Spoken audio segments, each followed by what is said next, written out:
Hey everyone, welcome back. हाजिर हूँ आपके लिए लेकर एक ऐसी कहानी जहाँ हम एक मिस्टीरियस स्कूल को देखते हैं। यहाँ क्लास 12 में 20 स्टूडेंट्स होने चाहिए थे, लेकिन वहां पर 21 थे। अब उनमें से एक एक्स्ट्रा कौन है? ऐसे यही 20 बच्चे ही उसे क्यों देख पाते हैं, यही हम इस कहानी में देखेंगे। ये स्टोरी में भी आपको इनिशियली कॉम्प्लिकेटेड लग सकती है, क्योंकि इसमें कई सारे कैरेक्टर्स हैं एंड सबकी नेम को बताने के बजाय मैं उनके काम से आपको इंट्रोड्यूस करवाऊंगा। इसलिए आप कैरेक्टर्स की नेम की जगह मेरे नरेशन पर गौर करना एंड उनके फेसेस पे भी। कहानी की शुरुआत में हमें एक होम रूम टीचर दिखाया जाता है। वो स्टाफ रूम में क्लास के सारे बच्चों के पेपर्स कलेक्ट कर रहे थे, पर उनमें से एक बच्चे की एग्जाम शीट मिसिंग थी। क्लास में कुल 21 बच्चे थे, लेकिन यहाँ सिर्फ 20 एग्जाम शीट्स थी। वो तुरंत फोन लगाते हैं एक मैम को, जिन्होंने पेपर्स बच्चों से कलेक्ट किए थे। वो मैम कॉल पे बताती है कि मैंने अच्छे से चेक करके ही पेपर्स कलेक्ट किए थे। फिर ऐसा कैसे हो सकता है? होम रूम टीचर दोबारा चेक करने ड्रॉअर को खोलते हैं। तभी वहां पे ब्लैकआउट हो जाता है एंड बाहर कोई जोर से गिरने की आवाज आती है। वो कमरे से बाहर निकलते हैं तो तेज आंधी तूफान का मौसम था एंड सामने उन्हें कुछ बेहद ही अजीब दिखाई देता है, जो एज एन ऑडियंस हमें बताया नहीं जाता। वो इस चीज की तरफ जाते हैं एंड इसके ठीक दूसरी तरफ हमें क्लासरूम में कुछ बच्चों को दिखाते हैं जो स्पिरिट्स को कॉल करने वाला गेम खेल रहे थे एंड वह बार बार वो पुनसिन शवा शब्द का प्रयोग करते हैं, एक पेपर पे क्रॉस एंड जीरो ड्रॉ करते हुए। अचानक जब उनका रिचुअल पूरा हो जाता है तो वो पूछते हैं, क्या तुम यहाँ पर आ चुके हो? पहले तो कुछ भी नहीं होता, पर फिर अचानक जोर की बिजली कड़कती है एंड वो लोग डर कर कमरे से बाहर आ जाते हैं। जब सीढ़ियों के ठीक नीचे उन्हें उनके होम रूम टीचर बेहोशी की हालत में मिलते हैं एंड ये देख उन सभी की खटिया खड़ी हो गई थी। इसके बाद अगले सीन में हमें अगली सुबह दिखाई जाती है। स्कूल में सारे बच्चे थे एंड ये क्लास 12 थी। चाय पत्ता चंग व्लॉग्स रिकॉर्ड करा था यूट्यूब पे पोस्ट करने के लिए एंड वहां पर वो क्लास के सभी बच्चों का इंट्रोडक्शन करवाता है। इसके बाद 3 स्टूडेंट्स आपस में बात कर रहे थे कि आखिर टीचर के साथ ऐसा कैसे हो गया। एक बंदा कहता है शायद उन्हें किसी ने सीढ़ियों से धक्का दिया होगा।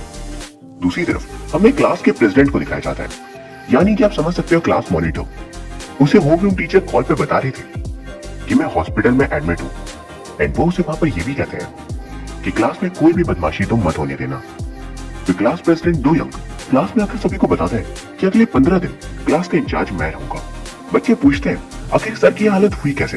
वो बताता है सर को ये बात खुद भी याद नहीं। वही क्लास में एक एस्पायरिंग के पॉप आइडल था। उसने एक डेमो सॉन्ग प्रिपेयर किया था जिससे वो सुनने की कोशिश कर रहा था, पर अचानक उसमें एक अजीब सी नॉइस आ जाती है जिस वजह से वो काम नहीं करी थी। उसे गुस्सा आता है कि जरूर क्लास के किसी बच्चे ने इसे छेड़खानी की है, पर सभी लोग कहते हैं कि उन्हें तो इस बारे में कुछ पता ही नहीं था। वही फिर उनमें से एक बटर मिल्क पैकेट्स लेने कैंटीन के पास आता है, जहाँ के इंचार्ज उसे कहते हैं तुम ही हो ना वो जो 20 बच्चों की क्लास के लिए 21 पैकेट्स लेकर जाता है, तुम एक्स्ट्रा नहीं लेकर जा सकते, समझे? वो बंदा मनी मन सोचता है पर हम तो 21 स्टूडेंट्स ही हैं। कैंटीन में खाना खाते दौरान हमें गौर से क्लास टॉपर ह्यूग को दिखाया जाता है, जो थोड़ा अजीब लग रहा था बिकॉज टीचर की ये हालत की खबर सुनकर भी वो बिल्कुल भी शॉक नहीं था। वही फिर क्लास प्रेसिडेंट नोटिस करता है कि canteen in charge lady plates collect करी थी, लेकिन एक प्लेट में खाना बिल्कुल वैसा का वैसा ही था। वो कहती है पता नहीं किसने पूरा खाना वेस्ट कर दिया। इसके बाद वो लोग जब कैंटीन वाली बिल्डिंग से बाहर आते हैं तो दूसरे क्लास के बच्चे उन्हें एक सॉकर मैच के लिए चैलेंज करते हैं। जो कि अधिक चला जाता है एंड पूछने पर वो कहता है तुम ऑलरेडी 11 हो, मेरी तुम्हें जरूरत नहीं है। एक बंदा काउंट करता है एंड कहता है हम 11 ही हैं, पर इसने कब काउंट किया? दूसरा बंदा कहता है ये टॉपर है, दिन में मैच ही करता रहता होगा। इसके बाद मैच वो लोग जीत जाते हैं एंड ओपोनेंट टीम का एक बंदा कहता है ये कितना ज्यादा ह्यूमिलेटिंग है, हमारे पास एक ज्यादा प्लेयर था, स्टिल हम लोग हार गए। ये सुन क्लास 12 वालों में से एक कहता है क्या मतलब, तुम एक ज्यादा थे, हम भी 11 थे और तुम भी 11। ओपोनेंट टीम वाला कहता है नहीं हम 11 थे और तुम लोग 10। ये सुन वो लोग हैरान रह गए थे कि हमने अपनी आंखों से देखा एंड काउंट किया था कि हम भी 11 बंदे हैं, तो ये बंदा 10 कैसे बता रहे हैं? इस बात को अश्योर करने वो क्लास में जाकर जंग से पूछता है, बट जंग कहता है नहीं हम सबने पूरा मैच खेला था, शायद उन्होंने गलत काउंट किया हो, हम 11 ही बंदे थे। तभी एक बंदा आकर पूछता है मेरे मिल्क का पैकेट कहाँ पर है? जो स्टूडेंट मिल्क लेने गया था वो कहता है हम कुल 20 स्टूडेंट्स हैं, मैं सबके लिए लेकर आया था।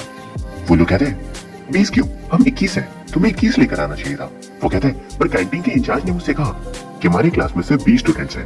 वो लोग कहते हैं रुको मुझे काउंट करने दो एंड वो क्लास के सारे बच्चे काउंट करते हैं एंड कुल 21 बच्चे आते हैं। वो रोल बुक जाकर दिखता है तो उसपे भी 21 स्टूडेंट्स ही थे। ये देख वो लोग अश्योर हो जाता है कि जरूर कैंटीन इंचार्ज से ही गलती हुई होगी, लेकिन एक बंदा अभी हैरान था कि ऐसी गलती यूं ही नहीं होती। क्लास प्रेसिडेंट इस बात की जांच करने स्टाफ रूम में जाता है जहां हर एक क्लास के सेक्शन के नंबर ऑफ स्टूडेंट मेंशन किए गए थे एंड वहां इस क्लास के नंबर ऑफ स्टूडेंट्स 20 ही लिखे थे। वो टीचर को बताने तो सोचता है बट उन्होंने पहले ही कहा था कोई भी परेशानी मत बढ़ाना, तो इसलिए क्लास के बच्चों को जाकर ये खबर देता है कि हम ऑफिशियली 20 होने चाहिए लेकिन 21 है, कोई एक है जो यहाँ पर एक्स्ट्रा है। उनमें से एक कहता है कहीं हमारे बीच कोई भूत तो नहीं। दूसरा कहता है ये साल 2021 है, या भूत थोड़ी ना होंगे। तभी तीसरा कहता है कल हमने पुंचन शाबा गेम खेला था एंड उसके एंड में यही बताया गया कि एक एक्स्ट्रा पर्सन यहाँ पर है। तभी अचानक क्लास प्रेसिडेंट कहता है जरूर एक्स्ट्रा को टीचर ने ढूंढ लिया होगा, इसी वजह से उनकी ये हालत हो गई। तभी अचानक वह एस्पायरिंग के-पॉप आइडल वाला बंदा कहता है ये देखो यहाँ पर क्या है। वो अपना हेडफोन उठाकर बाहर फेंक देता है क्योंकि उससे कुछ अजीब आवाजें आ रही थी जो बिल्कुल भी नॉर्मल नहीं थी। उनमें से एक तुरंत उस डिवाइस को जाकर बंद कर देता है एंड ये देख प्रेसिडेंट डिसाइड करता है कि अगर उसके कहने पर भी वो भूत खुद को भी रिवील नहीं करेगा देन वो मिलकर खुद उस घोस्ट को ढूंढेंगे। उनमें से कहता है उसके बाद क्या करोगे। प्रेसिडेंट बताता है हम ऐसे ही किसी को यहाँ रहने नहीं दे सकते एंड अगर हमने ये बात भी बाकी स्कूल में बताई तो बात हाथ से बाहर भी निकल सकती है, इसलिए हम सभी को मिलकर ही कुछ करना होगा। शाम को 4 स्टूडेंट्स आपस में कहते हैं हम में से कोई भी घोस्ट नहीं हो सकता, अगर ऐसा होता तो हम रेड बीन्स यहाँ पर खा ही नहीं पाते क्योंकि घोस्ट रेड बीन्स नहीं खाते। अब यहाँ पर मैं आपको इन चारों के एक एक करके नाम बता देता हूँ। ग्रीन ड्रेस वाला हारुटो, ग्रे वाला के-पॉप आइडल, शर्ट वाला जिंगवू एंड ब्लू ड्रेस वाला जिंक्यो। दूसरी तरफ एक बंदा जो टॉपर था ह्युक, उसका रूम पार्टनर हारुटो उसे टी ला कर देता है एंड पूछता है क्या तुम्हें घोस्ट से डर नहीं लगता। ह्युक कहता है एग्जाम सामने आ रहे हैं, मुझे उससे ज्यादा डर लगता है। तीसरी तरफ हमें क्लास प्रेसिडेंट उसके रूममेट्स को दिखाते हैं। प्रेसिडेंट याद करता है कि उसने आज होम टीचर को कॉल किया था पर वो उसे कहता है कि अगर उसने क्लास को अच्छे से मैनेज किया तो वो उसके लिए रिकमेंडेशन लेटर लिख देंगे विच मींस उसे बेस्ट यूनिवर्सिटी मिल पाएगी। इसलिए वो खुद ही ये चीज सॉल्व करने का सोचता है इंस्टेड ऑफ कि वो बाकी स्कूल उस बारे में बताए। वहीं के-पॉप आइडल के कमरे में वो गाने बजाता है क्योंकि उसे डर लग रहा था, लेकिन म्यूजिक के प्ले होते ही एक पर्सन गायब हो जाता है एज इफ वही भूत हो क्योंकि घोस्ट म्यूजिक में नहीं आते। अगले दिन सभी बच्चों को क्लास में टेम्परेचर चेक करने के बाद ही इंटर करने दिया जाता है बट एक का टेम्परेचर 37 डिग्री सेल्सियस की जगह 32.2 आता है विच इंडिकेट्स कि उसे ठंड लग रही होगी। जो बंदा टेस्ट कर रहा था वो कहता है तेरे को बात क्या है, पर दूसरा पर्सन असाही वो डायरेक्ट एंटर कर जाता है बिना कुछ सुने एंड दूर से ये सब कुछ एक गार्ड देख रहे थे। क्लास में एक पर्सन सभी के साथ प्रैंक करता है नॉर्मल लेक्चर स्टैंड में घोस्ट फुटेज लगाकर, जिसके बाद सब आपस में एक दूसरे को कहने लगता है कि तुम घोस्ट हो। सामने वाला कहता है नहीं तुम घोस्ट हो। उनमें से एक सबको शांत कर कहता है कि मुझे पता है कैसे ढूंढा जा सकता है इसे, मैं बस सीरियस होने इंतजार कर रहा था। वो बुक में से एक तरीका ढूंढ अपनी आंखों के ऊपर हाथ रख सबको गौर से देखता है, पर जैसे ही वो खिड़की की तरफ बैठे बच्चों को देखता है तो अचानक एक कौवे के लगने से खिड़की टूट जाती है। तभी एक पर्सन आर्ट रूम से बोर्ड लेकर आता है जिसपे कुछ अजीब बना हुआ था एंड नीचे असाही का नाम लिखा था। उसे सभी ने ड्रॉ करते हुए देखा था एंड कुछ अजीब सा गुनगुनाते हुए भी एंड सुबह से वो बहुत अजीब बिहेव कर रहे हैं। उसी के हाथ ठंडे थे एंड सब उसे घेर लेते हैं कि नहीं तुम्हें तो घोस्ट नहीं। सबका शक बढ़ता जा रहा था एंड ये देख असाही अपने पास से क्रॉस का लॉकेट निकालता है एंड बताता है कि अब तुम्हें यकीन हुआ। वो लोग समझ जाते हैं कि क्रॉस पहना हुआ इंसान कभी घोस्ट नहीं हो सकता क्योंकि क्रिश्चियनिटी में मान्यता है कि क्रॉस एक होली सिंबल है एंड घोस्ट या कोई भी इविल स्पिरिट उसके पास नहीं आ सकती। बाकी लोग पूछते हैं अगर तुम घोस्ट नहीं हो तो आर्ट रूम में तुम क्या गुनगुना रहे थे। वो रिवील करता है कि वो प्रेयर्स थे जो क्लास के बच्चों के लिए वो कर रहा था एंड फिर वो ये भी कहता है मेरी बॉडी ठंडी नहीं थी, मेरे पास हाथ ठंडे थे एंड इसे cold feet and cold hands कहते हैं जो बहुतों के होते हैं। यानी यहाँ पर ये तो कंफर्म था कि असाही घोस्ट नहीं है। इसके बाद रात को हम देखते हैं जंग अपने व्लॉग चैनल के सब्सक्राइबर्स इंक्रीज करने स्टाफ रूम के पास जाकर लाइव स्ट्रीम करता है, लेकिन अगले दिन हम देखते हैं कि इस बात पे जंग और क्लास प्रेसिडेंट के बीच बहस हो जाती है क्योंकि एक तरफ जंग के सब्सक्राइबर्स लाइव स्ट्रीम की वजह से बढ़ रहे थे, पर वहीं अगर उसके लाइव स्ट्रीम स्कूल के किसी और क्लास के बच्चे या टीचर ने देखी तो ये बहुत बड़ी बात बन जाएगी एंड उसका रिकमेंडेशन लेटर का सपना सपना ही रह जाएगा। वो दोबारा बहस छिड़ जाती है कि घोस्ट कौन होगा।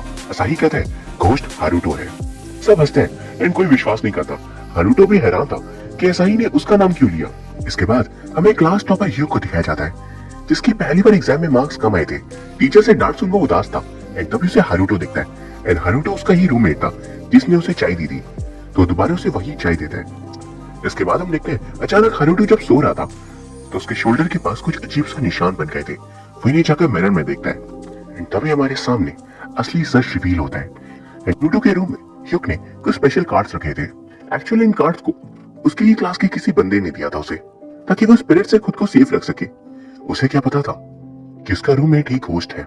असली सच रिवील किया जाता है कि एक्चुअली में असली घोस्ट हारुतो ही था।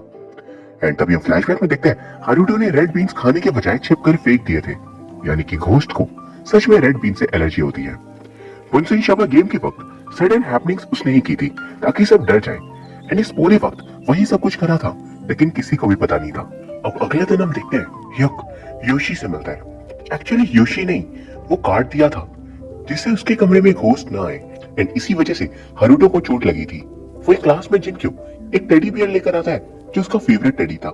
सभी उसके और टेडी के बीच इतनी गहरी दोस्ती थी, हंस रहे थे। एंड स्पीच जब सारे बच्चे कैंटीन में थे, जंग यहाँ आकर दोबारा लाइव स्ट्रीम करता है, लेकिन उसे दोपहर के वक्त कुछ यूनिक नहीं मिलता, इसलिए वो थोड़ा इंतजार करता है। वही क्लास के वक्त मैं पढ़ा रही थी कि तभी एक सर उन्हें अपने साथ कहीं ले जाते हैं। एंड बचते हैं यहाँ बच्चे। उनके सामने एक डिवाइस रखा था जो अचानक बचता है। एक बंदा जाकर उस डिवाइस को बंद करता है, पर फिर वो दोबारा बजने लगा था। इस बार हारुतो जाकर उसे बंद करता है, लेकिन उसके बंद करने के बावजूद वो नहीं रुकता। तभी एक पर्सन आकर उसे फेंक देता है, पर वो फिर भी रुक ही नहीं रहा था। तभी जंग कहता है उसे छोड़ो, चलो यहाँ से चलते हैं, पीरियड खत्म हो चुका है। एंड उसके कमरे से बाहर निकलते डिवाइस रुक जाता है, क्योंकि ये उसकी ही प्लानिंग थी। उसने डिवाइस का रिमोट अपने पास रखा था एंड बार बार वो उसे स्विच ऑन एंड ऑफ कर डरा रहा था सभी को, ताकि उसे बाद में लाइव स्ट्रीम करने के लिए अच्छे रिएक्शंस मिले। सबके बाद शाम को अचानक क्लास में वही टेडी वाली ट्यून बजने लगती है एंड वो रुकने का नाम नहीं लेती। जिनको जाकर दिखते हैं तो टेडी को किसी ने मार दिया था, यानी उसकी आंखों पे स्टैब किया गया था। ये देख वो डर जाता है, लेकिन हारुतो दूर से ये देख समझ गया था ये सारा काम जंग का है। वो लाइव स्ट्रीम में ज्यादा ऑडियंस पाने के लिए किसी भी हद तक जा सकता है। वही फिर हमें सबको हॉस्टल का सीन दिखाया जाता है, क्या जंग के रूम में जो उसका रूममेट था उसे डराने वो उसकी गैर हाजिरी में उसके फोन पर एक हॉरर ट्यून सेट कर देता है एंड जाकर अलमारी में छुपने की कोशिश करता है, ताकि जब वो दूसरा बंदा कमरे के अंदर आए वो अकेले में उसी ट्यून बजाकर डरा सके। लेकिन उसके ये प्लान उस पर ही बैकफायर कर गया था, क्योंकि वो म्यूजिक उसके खुद के फोन से बजने लगती है। एंड तभी हमें दिखाते हैं पीछे हारुतो खड़ा था। अब एक रियल भूत किसी फेक को क्रेडिट ले थोड़ी ना देगा।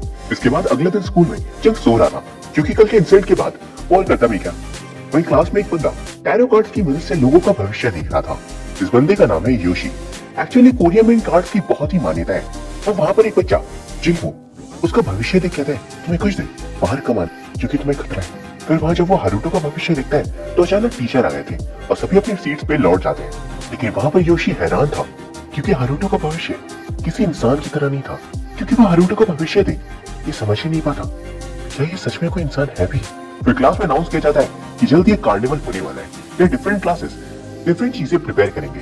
एंड उनकी क्लास को हॉन्टेड हाउस प्रिपेयर करने बोला गया था। वो लोग एक्साइटेड थे, क्योंकि उनसे बच्चे डरे न डरे असली भूत जरूर उसे डरा देगा। लेकिन जब बारी असली टास्क क्या आती है तो उस दिन दो बच्चे सुबह सुबह आए थे हॉन्टेड हाउस का मजा लेने। एंड पूरा क्लास हॉरर आइकन्स की तरह तैयार होकर था एंड प्रॉप्स भी लगाए गए थे।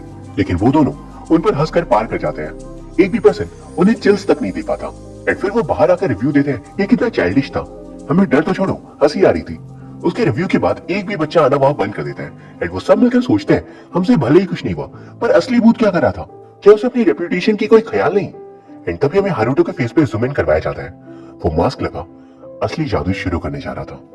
जब दो बच्चे इजी सोचकर अंदर आते हैं तो उन्हें कल्पना भी नहीं थी यहाँ इस बार हारुतो से उनका मुकाबला है। वो उन्हें इतनी ज्यादा हॉरिफिक चीजें बार बार दिखाता है कि सिर्फ वही दोनों बच्चे नहीं, बल्कि क्लास के बाकी सारे बच्चे जो भूत बने हुए थे वो तब उल्टे पैर भागकर बाहर आ जाते हैं। लेकिन अंदर में एक लड़का चिंगपू बेहोश हो गया था। इन सभी उसे बचाने जब अंदर जाते हैं तो वहां उस लड़के के अलावा सिर्फ हारुतो प्रेजेंट था। उसे लगता है सबको उस पर शक होगा, बट उस बंदे को एम्बुलेंस हॉस्पिटल ले जाती है। एंड बाकी सब वहां हारुतो से कहते हैं शुक्र है कि तुम्हें कुछ नहीं हुआ। फिर वही बाकी सब मिलकर डिस्कस कर रहे थे कि हम में से ही कोई जरूर घोस्ट है, लेकिन कौन। सभी एक एक करके अपना जस्टिफिकेशन देते हैं कि आखिर क्यों वो इंसान है। पर जब बारी फॉर्चून टेलर बंदे योशी की आती है तो सभी उसमें शक कर रहे थे कि जरूर वही घोस्ट है, क्योंकि उसी ने बताया था कि जिंगवो पे मुसीबत आएगी। एंड वो सच में एडमिट हो गया। उन्हें अपनी इनोसेंस दिखाने वो शमन का भूत भगाने वाला म्यूजिक प्ले करता है। एंड ये म्यूजिक से हारुतो की हालत खराब हो रही थी। लेकिन एन वक्त में टॉपर ह्यूक उस म्यूजिक को बंद कर देता है। उसका कहना था इससे हम आपस में ही लड़ेंगे। एंड मौके का फायदा उठा हारुतो वहां से भाग निकलता है। हॉस्पिटल में उस बंदे को दिखाते हैं एंड एक्चुअली वो बेहोश हुआ था और वहां उसने हारुतो को भूत बना हुआ देख लिया था। अभी हॉस्पिटल में वो कंफ्यूज होता है कि हारुतो सच में भूत है या फिर ये सब उसका वहम था। तभी वह रूम में हारुतो सच में एंटर करता है एंड ये देख उसकी हालत खराब होने लगी थी। हारुतो से माफी मांगता है पर तब तक वो दोबारा बेहोश हो चुका था। वही हम युग को देखते हैं जो बहुत पहले से जानता था कि हारुतो ही घोस्ट है। वो टेरेस पे जाकर हारुतो से मिलता है एंड कहता है तो तुम सबको कब बता रही हो अपना सच। हारुतो कहता है तुम्हारा मतलब क्या है। क्यों कहता है तुम्हारी परछाई नहीं बन रही तो छुपाकर क्या फायदा, टीचर कुछ ही दिन में यहाँ पर आने वाले हैं, फिर तुम्हारा राज खुल जाएगा। एटलीस्ट अपने दोस्तों के लिए उन्हें सच बता दो। लेकिन उन दोनों को पीछे से बात करता हुआ क्लास प्रेसिडेंट सुन लेता है एंड अगले दिन स्कूल में वो जूनियर क्लास के बच्चों से पूछता है क्या तुम्हें वो बंदा दिखाई दे रहा है। वो कहते हैं नहीं तो, क्या तुम मेरे साथ मजाक कर रहे हो। एंड तभी प्रेसिडेंट दो के सामने रिवील हो गया था कि हारुतो ही रियल घोस्ट है। एक पल को तो वो भी शॉक था, कितने वक्त से वो तुम्हारे पास था लेकिन हम उसे पहचान नहीं पाए। क्लास में जाकर वो सबके सामने सच रिवील करता है एंड सारे हैरान रह जाते हैं पर उन्हें विश्वास नहीं होता। लेकिन हारुतो की चुप्पी ही हामी का काम करी थी। अचानक तभी क्लास में गार्ड एंटर करते हैं एंड हारुतो से कहते हैं चलने का वक्त हो चुका है एंड वो उनके सामने जाता है। क्लास के सारे बच्चे हैरान रह गए थे और वो तभी अपनी पावर सभी के सामने शो करता है। सभी यदि एकदम से घबरा गए थे एंड जो भी उसके करीबी दोस्त थे वो तक उसे सच छुपाने का कारण जानना चाहते थे। उनमें से कुछ को वहां पर लग रहा था कहीं यहाँ पर डेथ बेल तो नहीं चल रही कि गार्ड आकर भी सबको मार देगा। लेकिन तभी हारुतो एक सच रिवील करता है कि 10 साल पहले वैसे स्कूल का एक स्टूडेंट था लेकिन उसे एक बीमारी थी जिस कारण वो हमेशा कमजोर रहता एंड एक दिन उसकी मौत हो गई। उसने कभी अपनी जिंदगी में स्कूल लाइफ एक्सपीरियंस की ही नहीं। वो गार्ड एक्चुअली उसके फादर थे एंड उसके पेरेंट्स अपने बच्चे के गुजर जाने से इतने ज्यादा रोए कि उन्होंने उसकी अस्थियां इसी क्लास के लॉकर में रख दी एंड तब से उसके स्पिरिट यही है। लेकिन आज तो उसे कोई देख नहीं पाया सिवाय जब चिंक्यू और क्लास के बाकी बच्चों ने उसे देखा। हारुतो को ये देख लगा कि अच्छी बात है और उसने उनसे दोस्ती कर ली एंड कभी उन्हें हार्म नहीं किया। लेकिन आज उसके दोस्तों को ही उसके अगेंस्ट थी, वो वहां से चला जाता है। रात को जब सभी अपने अपने कमरों में डिस्कस कर रहे थे कि हारुतो की एट कोई गलती तो है नहीं एंड हारुतो ने कंफर्म किया था कि हॉस्पिटल में उस बंदे को उसने नहीं पहुंचाया। लेकिन तभी बाकी लोग कहते हैं हम एक भूत पर यकीन कैसे कर सकते हैं। इन सबसे दूर क्लास प्रेसिडेंट की अपनी अलग ही कहानी थी। वो टीचर से रिकमेंडेशन लेटर भी लेना चाहता है पर वो उसे नहीं देते क्योंकि उसके होने के बावजूद भी एक बच्चा हॉस्पिटल पहुंच गया। इसका दोषी वो हारुतो को ठहराता है कि उसे रिकमेंडेशन नहीं मिला। फिर वो क्लास में आकर वोटिंग करवाता है कि कौन हारुतो के साथ है और कौन नहीं। अगर हारुतो को कम वोट्स मिलेंगे देन उसे एग्जॉर्सिज्म करवा वो लोग गायब करवा देंगे। फिर वोटिंग में दोनों तरफ इक्वल वोट्स आते हैं। असाई वो क्रॉस वाला बंदा न्यूट्रल था एंड वो एब्सटेन करता है। टॉपर ह्यूक, जिनक्यू और कुछ लोग हारुतो के साथ थे बट वहीं के-पॉप म्यूजिक वाला बंदा यूट्यूबर जंग और क्लास प्रेसिडेंट जैसे कुछ बंदे उसके एकदम अगेंस्ट। लास्ट में डिसाइडिंग वोट करता है जिनक्यू, हॉस्पिटल वाला बंदा हारुतो का साथ देता है। ये देख सभी खुश थे, मेरे उसके सपोर्ट वाले बंदे बहुत खुश हो जाते हैं। लेकिन दूसरी तरफ स्टाफ रूम में वो टीचर अब लौट आए थे एंड वो मिस से पूछते हैं अब मैं हॉस्पिटल से आ चुका हूँ तो क्या आपने देखा कि कुल 20 मार्कशीट से क्यों थी। मैम कहती है क्योंकि आपकी क्लास में कुल 20 बच्चे ही पढ़ते हैं। एंड अचानक टीचर को याद आता है कि जब क्लास के पहले दिन वो सभी बच्चों का अटेंडेंस ले रहे थे तो उन्हें रोल बुक में 20 बच्चे ही दिखे। और तभी जिंक्यू ने पूछा हारुतो को आपने मिस कर दिया सर। टीचर को लगा शायद किसी से गलती हुई होगी तो वो हारुतो को as a 21 student roll book में ऐड कर देते हैं जबकि वो इस क्लास का पार्ट था ही नहीं। पर आज सच्चाई जान तुरंत क्लास में आकर वो गुस्से से चिल्लाते हैं कि चले जाओ यहाँ से, तुम एक भूत हो। तुमने सोचा भी कैसे यहाँ रहने का। उनके गुस्से का कारण था कि हारुतो के कारण शुरुआत में वो हॉस्पिटल में एडमिट हुए एंड इस बीच कई सारी स्ट्रेंज हैपनिंग्स भी हुई। इन सभी का दोषी वो हारुतो को ही मानते हैं। इन सभी का शक हारुतो पर ही गया था और टीचर सबसे कह देते हैं अगर अब किसी ने भी हारुतो से बात भी की तो उस बच्चे को न सिर्फ ग्रेड्स कम मिलेंगे बल्कि पनिशमेंट एंड पेनल्टी भी। यो कुछ नहीं सुनता एंड हारुतो का साथ देता है जिसपे क्लास प्रेसिडेंट दोयन कहता है तुम्हें पता है ना इसकी सजा क्या है, दोबारा सोच लो। एंड तभी उसके कदम एकदम से रुक जाते हैं। इसके बाद अगले दिन से हारुतो को सभी इग्नोर करने लगे थे।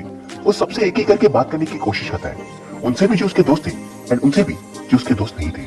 पर उसके सारे दोस्त सभी क्लास से लेकर कैंटीन एंड कैंटीन से लेकर डॉर्मेट्री तक हर जगह उसे अकेला छोड़ देते हैं। ये सीन हारुतो के लिए दिल तोड़ने वाला था क्योंकि यही लोग उसके दोस्त थे लेकिन वो लोग चाहकर भी उसका साथ नहीं दे सकते। उसके फादर भी अब ये जॉब छोड़ देते हैं एंड अब इतने उदास थे हारुतो रो पड़ता है।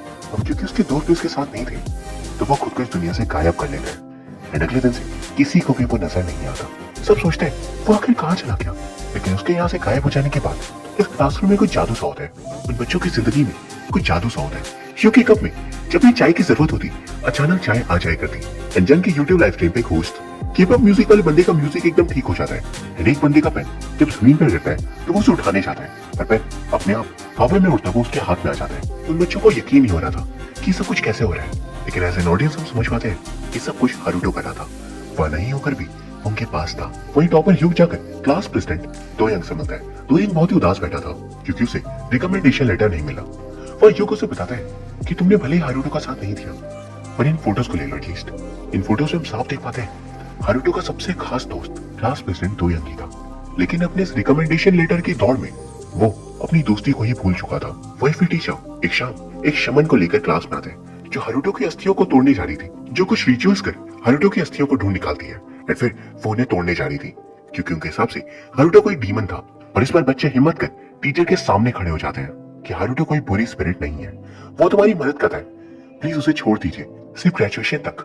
एटलीस्ट वो सभी अपनी इमोशंस शेयर कर सकते हैं। एंड टीचर खुद भी उनके आगे वहां जीत नहीं पाते। एंड तभी वहां पर हारुतो प्रकट हो जाता है, सभी उसे अपने पास घेर लेते हैं। एंड टीचर खुद भी उनके आगे जीत नहीं पाते क्योंकि पहली बार क्लास प्रेसिडेंट भी उनका साथ नहीं देता। क्योंकि उसे रियलाइज करवाया था कि हारुतो का सबसे पहला दोस्त क्लास प्रेसिडेंट दो यंग खुद था। इसके बाद ग्रेजुएशन तक वो लोग घोस्ट के साथ रहना सीख जाते हैं। एंड लास्ट में आता है ग्रेजुएशन का दिन। ये सीन बहुत ही ज्यादा इमोशनल था जब सब लोग स्कूल से कॉलेज जाने के लिए तैयार हो रहे थे। एंड वही हारुतो धरती से स्वर्ग, वो स्वर्ग की ओर निकलता है। एंड हमें इसके बाद उन सभी की एक पिक्चर साथ में दिखाई जाती है। हारुतो कहता है थैंक यू, जिस पे उसके दोस्त कहते हैं थैंक्स टू यू हारुतो, हमारी जिंदगी में आने के लिए एंड हमारी स्कूल लाइफ को इस दुनिया की सबसे यूनिक एंड यादगार स्कूल लाइफ बनाने के लिए। और इसी के साथ ये कहानी खत्म हो जाती है। इस ड्रामा की शुरुआत एक हॉरर मिस्ट्री स्टोरी की तरह हुई थी, लेकिन किसने सोचा था इसका एंड इतना ज्यादा प्यारा एंड इमोशनल होगा।